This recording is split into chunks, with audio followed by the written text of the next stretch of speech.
Welcome back. You're here with Jared, and we're here in Getting Started. This is one of our first modules that I want to run you through, where we talk about your project journey. So an end-to-end view of Business Central implementation from discovery to a post go-live support. What does it look like? Now, before we get into this, please like, share, comment, subscribe, and email us at how@learnbc if you would love for us to collaborate with you or bring some content that you're looking for. Let's get started.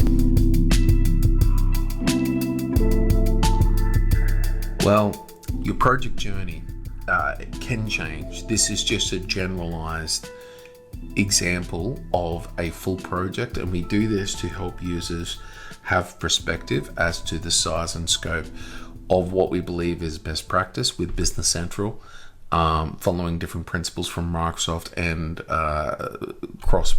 crossing that over with our own experiences. So the topics we're going to talk about today is tenant, production, and sandbox environments. We're going to talk about the role of a company inside of Business Central, the 7 phases from analysis and design to post go live, the key deliverables, FRD, the testing, UAT sign-off, how to plan a 30-day go-live window, okay? So, and effectively the trigger, we use this module when a customer is starting Business Central implementation and needs a shared mental model of the project journey. Now, we give each of our clients that engage with us a proper project plan, but this is just helping you in your learning to understand how we do projects. The preconditions here is that you've got to have an Office 365 tenant. If you don't, talk to your partner, they'll spin one up. That means you're already using email at your domain hosted on Microsoft, and executive sponsor and project manager appointed on your project, okay?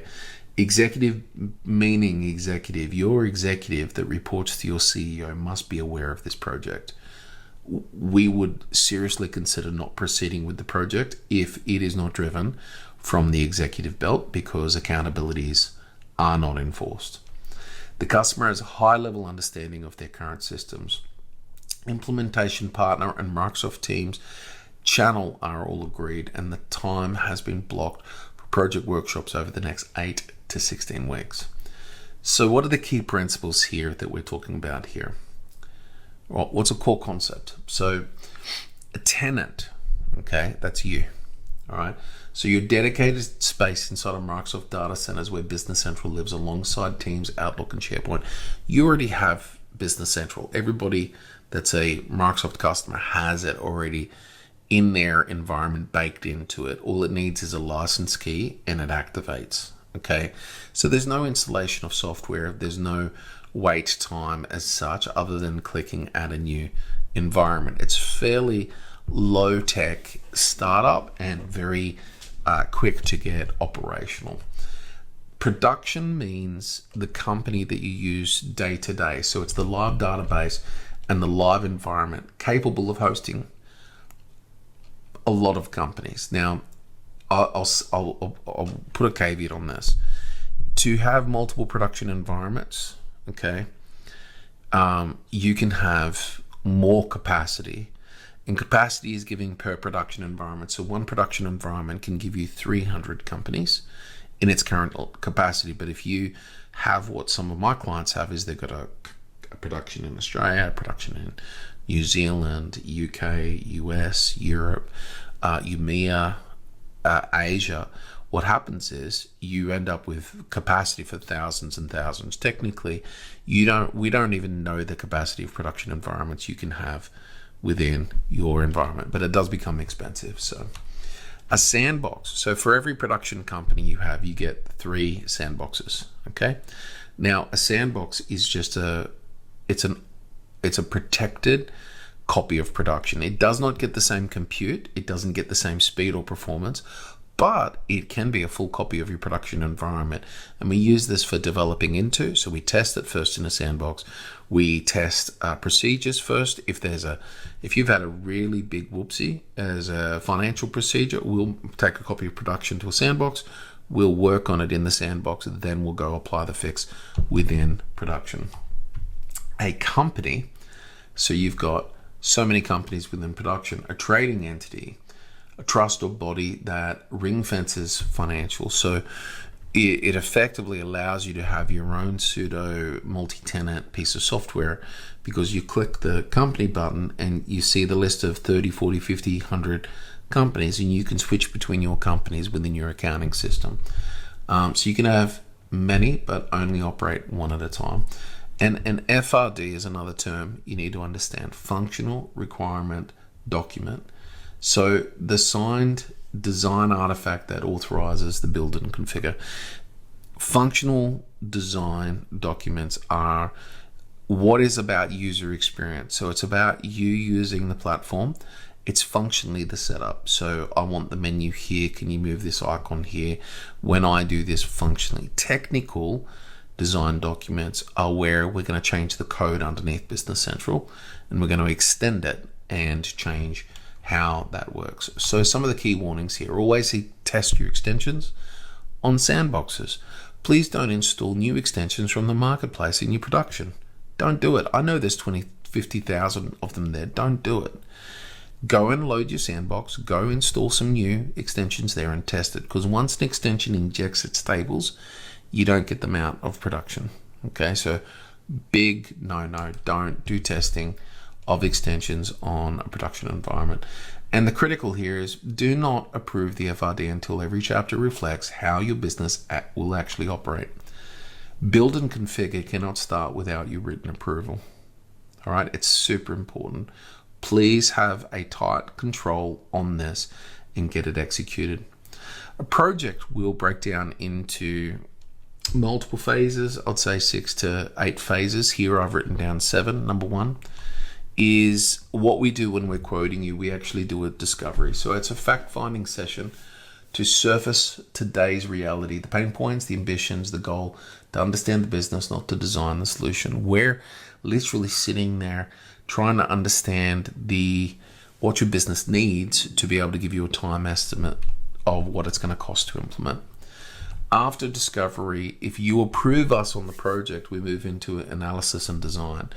And this is a structured workshop to understand your as-is process, integrations, and chart of accounts. The output is the functional requirements document, the FRD.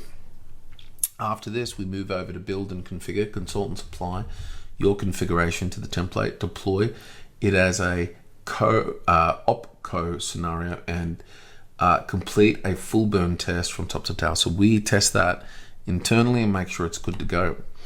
Data gathering runs in parallel with the build. Customers, vendors, items, bombs, locations. There's a full series here on our channel about master data, and I highly recommend you make watching that as part of your onboarding and training.